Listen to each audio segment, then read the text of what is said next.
Good morning friends, welcome to daily morning tarot reading. നമുക്ക് spread ചെയ്ത് നോക്കാം.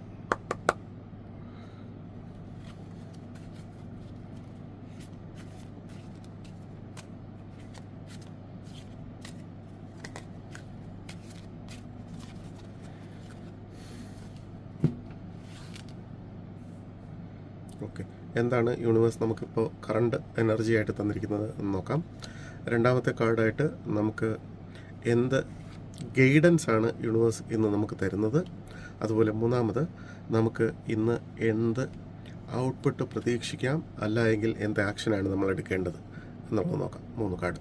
അപ്പോൾ ആദ്യത്തെ കാർഡ് നമ്മുടെ യൂണിവേഴ്സ് കറണ്ട് തരുന്ന എനർജി എന്ന് പറയുന്നത് ചാരിയറ്റ് എന്ന എനർജിയാണ്. ചാരിയറ്റ് എന്ന കാർഡ് വരുമ്പോൾ, ചാരിയറ്റ് എന്ന കാർഡ് അഭിലാഷ പൂർത്തീകരണം, നേതൃത്വം, വിജയം, ഇച്ഛാശക്തി, പ്രവർത്തനം, ഇതിൻ്റെ കാർഡാണ്. അപ്പോൾ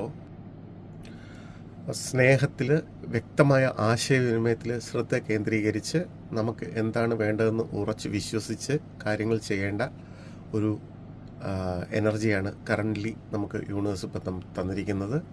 അപ്പോൾ നമ്മുടെ ബന്ധങ്ങളുടെ ചുമതല ഏറ്റെടുക്കാനും നമ്മുടെ ആഗ്രഹങ്ങൾ പരസ്യമായി പിന്തുടരാനും ഈ കാർഡ് നമ്മളെ പ്രോത്സാഹിപ്പിക്കുന്നു. അപ്പോൾ ഇതാണ് ചാരിയറ്റ്. ഓക്കെ, അപ്പോൾ കരിയറിൽ പരിശ്രമിച്ചാൽ വിജയം നമ്മുടെ പരിധിക്കുള്ളിൽ വരുന്ന ഒരു മത്സര അന്തരീക്ഷത്തിൽ നമ്മൾ സ്വയം ഇരിക്കുന്നതായിട്ടാണ് കാണുന്നത്. ഓക്കെ, അതുപോലെ സാമ്പത്തിക കാര്യമാണെങ്കിൽ നമ്മൾ വളരെ കഠിനാധ്വാനം ആവശ്യമായിട്ടാണ് നിർദ്ദേശിക്കുന്നത്. നമ്മൾ പണിയെടുക്കണം, അതാണ് ഇപ്പോഴത്തെ ഒരു എനർജി. ഓക്കെ, രണ്ടാമത്തെ കാർഡ് എന്ന് പറയുന്നത് യൂണിവേഴ്സ് നമുക്ക് തരുന്ന ഗൈഡൻസ്. അപ്പോൾ അത് 8 ഓഫ് വാൻസ് എന്ന കാർഡാണ്. 8 ഓഫ് വാൻസ് എന്ന കാർഡ് വരുമ്പോൾ വളരെ ശക്തമായി മൂവ് ചെയ്യുന്ന 8 വടികളാണ്, വാൻസ് ആണ്. അപ്പോൾ ഈ കാർഡ് പ്രവാസം, വിദേശവാസം, വേഗത, ചലനം, പ്രവർത്തനം, നമ്മുടെ ആദ്യത്തെ ഇപ്പോൾ കറണ്ട് എനർജിയായിട്ട് സിങ്ക് ചെയ്യുന്ന ഒരു കാർഡാണ്. വളരെ വേഗതയിൽ മൂവ് ചെയ്യണം എന്ന് ഉള്ള ഒരു ഗൈഡൻസ് ആണ് ഇന്ന് നമുക്ക് തന്നിരിക്കുന്നത്.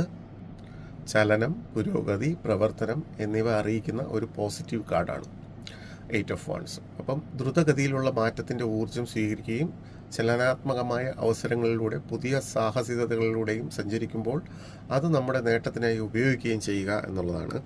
അതുപോലെ തന്നെ എന്ത് നമുക്കിന്ന് പ്രതീക്ഷിക്കാം, അല്ലെങ്കിൽ എന്ത് ആക്ഷനാണ് നമ്മൾ എടുക്കേണ്ടത് എന്ന് പറഞ്ഞ സമയത്ത് ലവേഴ്സ് എന്ന കാർഡാണ് വന്നത്. ലവേഴ്സ് എന്ന കാർഡ് വരുമ്പോൾ നമുക്കറിയാം, ലവേഴ്സ് എന്ന കാർഡ് സ്നേഹം, സംസർഗം, ഐക്യം, മനസ്സിൻ്റെ സമനില, ആശയവിനിമയം, അപ്പോൾ സന്തുലിതാവസ്ഥ എന്നിവയെ ഉൾക്കൊള്ളുന്നതാണ് ലവേഴ്സ് കാർഡ്. ഇത് നമ്മുടെ സ്നേഹത്തോടെ നയിക്കാൻ പ്രോത്സാഹിപ്പിക്കുകയും നമ്മുടെ ജീവിതത്തിൽ ശക്തമായ ആകർഷണത്തെയും